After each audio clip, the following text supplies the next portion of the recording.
Hey everybody, it's AJ for Disney Food Blog. It's time to talk about the dining plan. We are going to talk about the 2019 Disney World dining plan to give you the best tips we have, the best information we've got, how to make sure you know whether or not to get the dining plan, and how to get the most out of the dining plan if you do purchase it. All right, let's get started. First up, really quickly, we'll do a little primer. For those of you who are new, what is the Disney Dining Plan? The DDP, which is what we'll sort of talk about it as, is a way of prepaying for your meals. It's able to be booked as part of a package for guests staying at Disney World resorts. So you've got to be staying in a Disney World owned resort and you have to be on a package. You can purchase it as part of a vacation package, so you can't buy it with tickets from discounted outlets and places like that, or it can be potentially added on to a room and ticket reservation to make it into a package. Has to be booked ahead of your arrival at Disney World, and you can book it online or by calling Disney World reservations, or you could always go through a certified Disney travel agent. We always recommend Small World Vacations, as you know. So how does it work? You're issued dining credits. It's kind of like your dining plan in college, basically. You've got all these credits, you spend credits, you get food. The credits are linked to your My Disney Experience account and your Magic Band, and the credits can be redeemed for meals and snacks all over Walt Disney World property.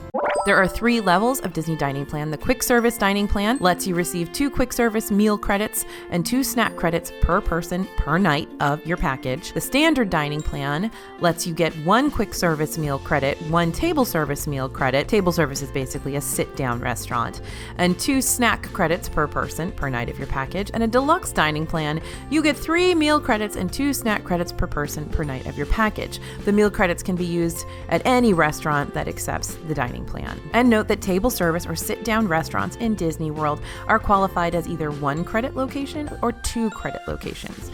2 credit locations are those expensive signature restaurants that are super high-end. All of the dining plans also offer you a refillable mug. You get that for free with your dining plan. That's a refillable mug you can use at your resort. It's a little plastic mug that you can go fill up at several locations in your resort, depending on where you're staying. As of 2018, the dining plan also includes an alcoholic beverage per meal credit for guests over 21 years of age.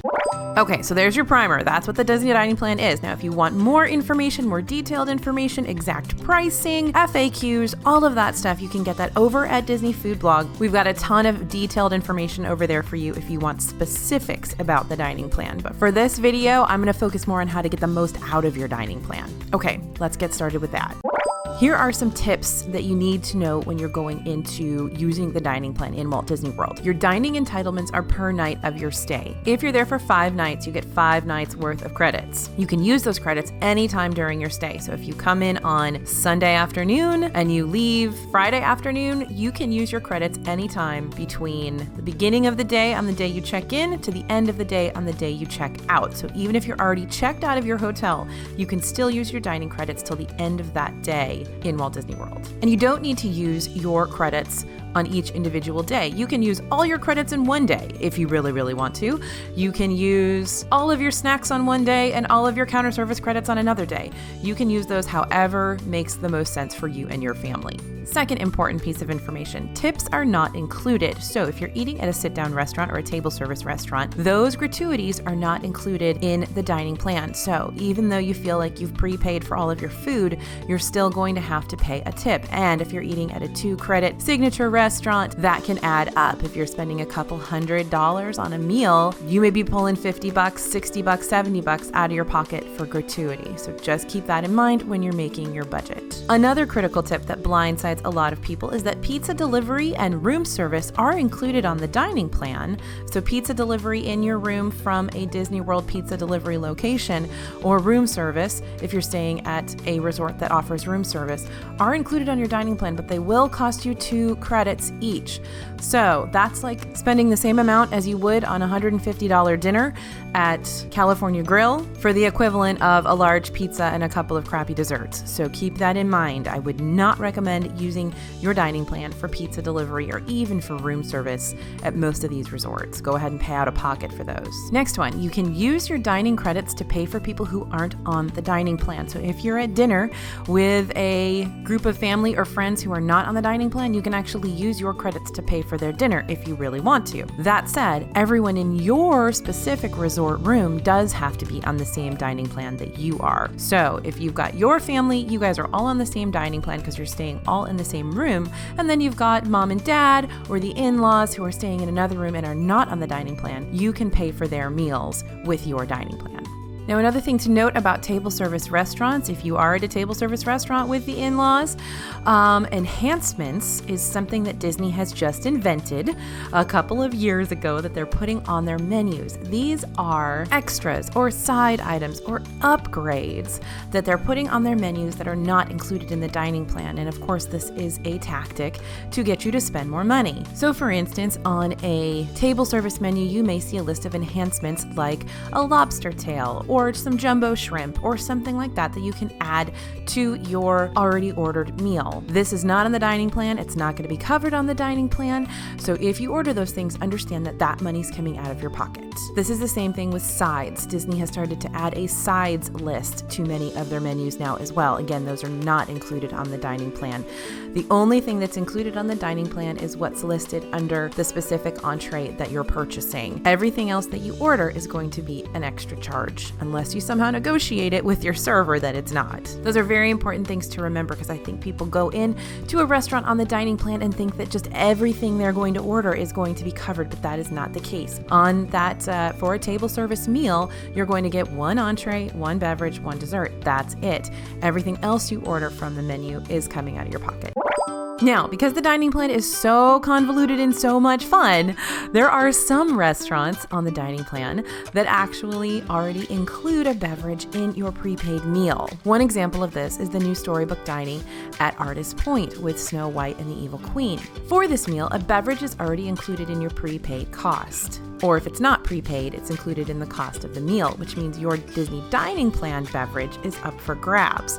So it's important to ask your server if you're eating at a place that has sort of an all-inclusive purchase price, the way that Storybook Dining does at Artist Point. See if you're paying with the dining plan, if you'd be able to order an alcoholic or non-alcoholic beverage in addition to the beverage that already comes with your entree. Confused? Yeah, I thought you might be. Again, I'm just trying to give you all the tips to use your dining plan the best way you can, even though these are a little convoluted and difficult to work through sometimes. So let's move over and talk about snacks a little bit. What counts as a snack on the dining plan? A snack will be any single serve item, usually under around $6 or $7. These are things like whole pieces of fruit, an ice cream bar, a cup of soup, a quick service side item, or a single serve drink. And a big way that people lose money on the dining plan is by not using all of their snacks. For most dining plans, you do get 2 snack credits per person per night.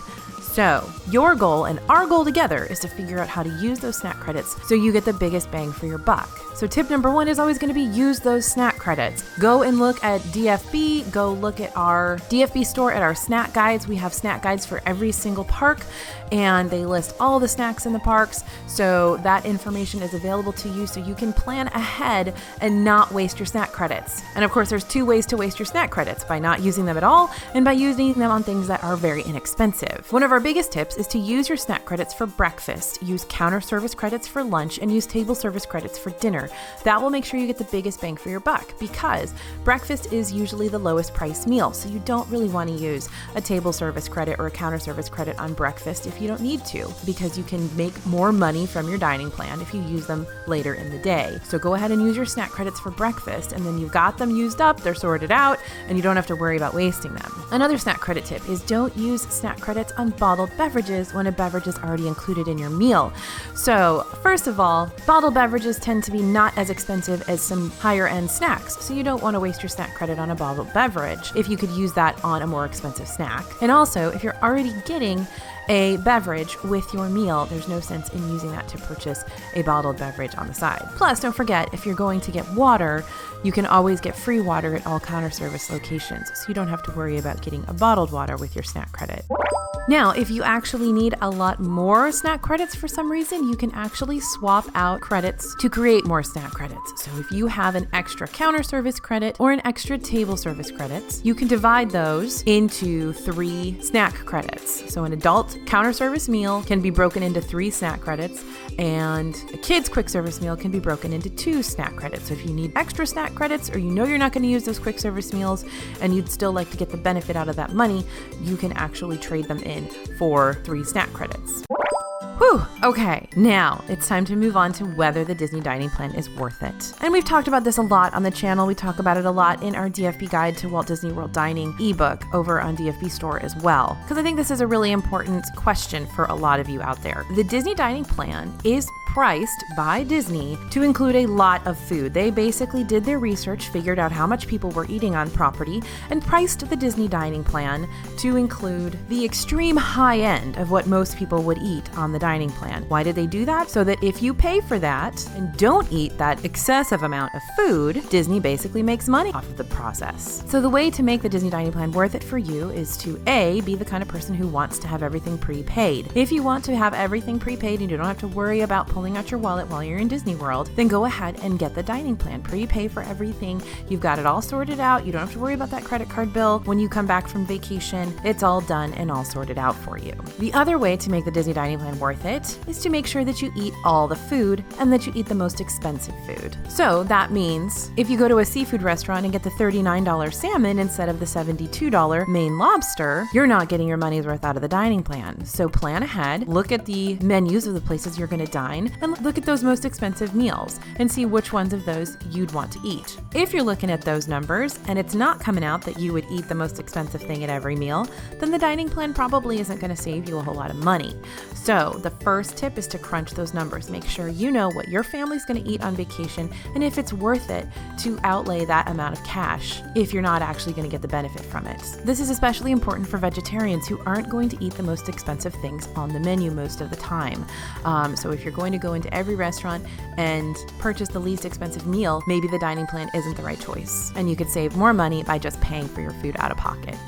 Now, don't forget that Disney World is offering free dining right now, and they offer free dining most years. Right now, you can book free dining up till February 10th, and you can book it for dates July 5th through September 30th. Free dining means that you still pay full rack rate for your whole package, except you get the dining plan for free. This is the only time that we usually see the dining plan saving people a significant amount of money. Otherwise, the dining plan, even if you eat all the food, really only saves you between $10 and $100, according to our number crunching. So if you can take advantage of free dining and you don't have any other discounts lined up for your trip, go ahead and see if you can add that onto your vacation package or update your vacation to include free dining. We have a whole video about the 2019 free dining package right here that'll give you all the details. Okay, so you decided you're going to get the dining plan, so let's figure out what some of the best values are right now on the dining plan. And don't worry, we'll do several videos for you that will include the best values, the most bang for your buck restaurants and snacks on the dining plan. Those are coming up. But for now, here's a little sampling. For snacks, you're going to want to keep an eye out for those items that are $6 or more. So the pineapple upside down cake with Dole Whip at Aloha Island Magic Kingdom is $6.99. That's a great use of a snack credit. It's an awesome snack. Pulled pork cheese fries at Flame Tree Barbecue in Animal Kingdom, also $6.99. Those can be a meal all on their own. The funnel cake at Oasis Canteen at Hollywood Studios right now is one of the most expensive snack credit items on property. And another great way to use snack credits is to buy items at the food booths during Epcot festivals. Many of those items go up to $8 and $9, and they're going to be a great bang for your buck for your snack credits. For quick service meals, you're going to look for meals that are ideally between $15 and $20. That's where you're going to get the biggest bang for your buck at quick service or counter service. And don't forget to take advantage of those specialty drink options like milkshakes or alcoholic drinks that are now included on the dining plan. Satuli Canteen has several items that are significantly more expensive than other counter service locations. That's a great place to use a snack credit.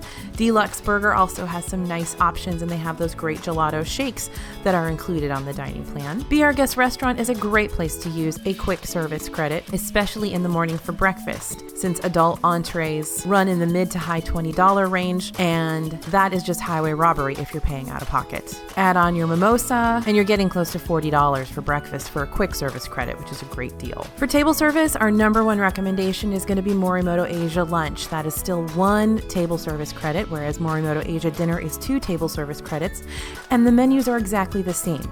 So you're going to want to use your table service credit at Morimoto Asia for lunch. It's one of the best restaurants on property at the moment, and you're going to get the best deal there. Teppan in Epcot's Japan Pavilion has amazing food. Most entrees here are above $30. There are steak and lobster options, and you're going to have a great meal with an entertainment component that usually costs quite a bit of money, so a great way to use a table service credit. Kona Cafe just added a $55 ribeye steak to their dinner menu, which is probably going to be one of the most expensive one table service credit entree options out there at the moment. So add that to your list if you're a Kona Cafe fan. Otherwise, you can look for some of the higher priced character meals. Those are great ways to use a one credit table service credit. But remember, don't go to breakfast, go to dinner. Dinner's going to be the more expensive meal. Okay, so overall tips, crunch the numbers. Make sure you are buying the dining plan when it makes sense for you, not just to buy the dining plan. Eat all the food and plan ahead for your snacks. Eat the most expensive food. And remember that you have to pay tip as well. And finally, no snack left behind. That's the one way that I think people get a raw deal on the dining plan, is that they don't use all their snacks, and at the end of the week, they have 35 snack credits left. Literally 35 snack credits left. They haven't spent, and they're gonna lose all that money. So plan ahead for snacks, no snack left behind. Make sure you use those snack credits and all of those credits. All right, everybody, I hope that was helpful. We get a lot of questions about the dining plan. And like I said, we have tons of information over on Disney Food Blog, specifics about the dining plan, FAQs, details, everything you would need to know. So you can go check that out right here. Thanks for listening, you guys. Thanks for watching. As always, this is AJ for Disney Food Blog, and we'll see you real soon.